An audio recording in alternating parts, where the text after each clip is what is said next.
Hello गाईस, नमस्ते.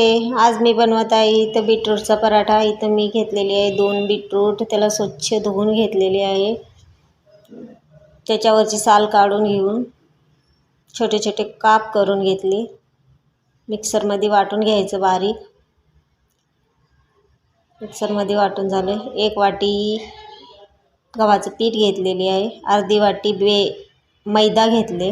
अर्धी वाटी बेसन घेतले. चवीनुसार मीठ टाकून घेतले मी. लाल तिखट लागल तेवढं आपल्याला तिखट. थोडासा ओवा टाकून घेतले. पांढरे तीळ पण टाकून घेतले मी इथं. खूप छान लागतं पराठा खाते वेळेस.